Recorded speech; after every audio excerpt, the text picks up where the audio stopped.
Apollo started it all. The Apollo program returned to Earth 842 pounds of rocks and soil samples.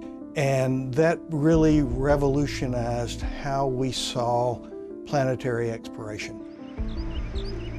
At the University of Tennessee, scientists are still using samples from the 842 pounds to learn new things about the moon and the Earth. We've cut and ground the rock down. Professor Molly McCanta is the latest UT researcher to study the rocks. Let me just focus in on some of these. Later this year, she and a team of scientists from across the country will open moon samples from Apollo 17. It was sealed, the astronauts brought it back, and it hasn't been opened since then. They're looking at how the composition of the soil on the moon changes and the elements that are still in that sample today. What it does is it gives us a way to look into the interior of the moon without actually going there. From UT, the samples will go to the University of Massachusetts and then to the Argonne National Lab in Chicago.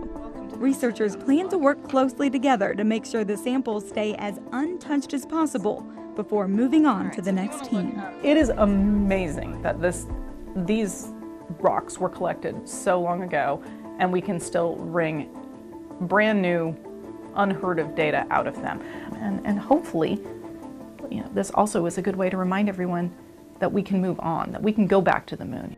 And this time, the moon is a stepping stone. The SLS rocket it's an opportunity for us to send humans back to the moon. It is our goal to send the first woman and another man to the moon by 2024.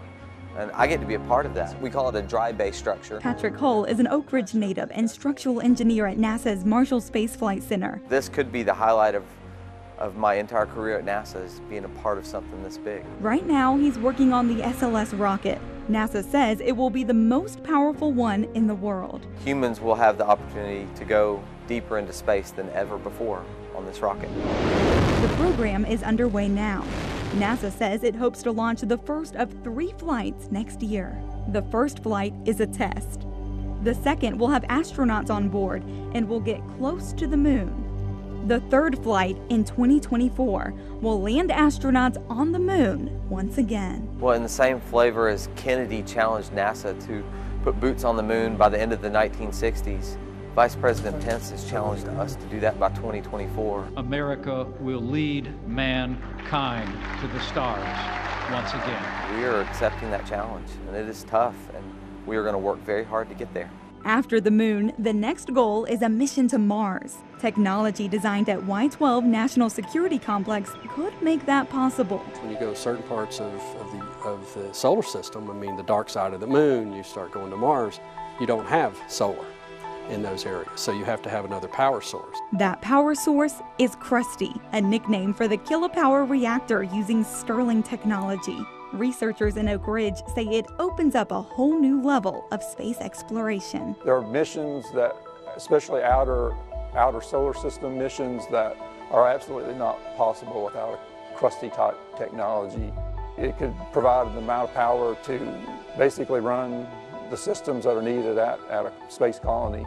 Now, NASA uses solar power for just about everything in space, but that's not an option for deep space missions like Mars. Krusty is essentially a small nuclear reactor, which makes its own power using enriched uranium. It's just a very harsh environment. You don't have the electricity that you have. You don't have the water that you have. And so these type breakthroughs of coming up with ways to have the electricity, because if you can have the electricity, then you can also create water, and you can have all of those essentials you'll need for space exploration, colonization, those type of things. Y-12 says the project was a challenge.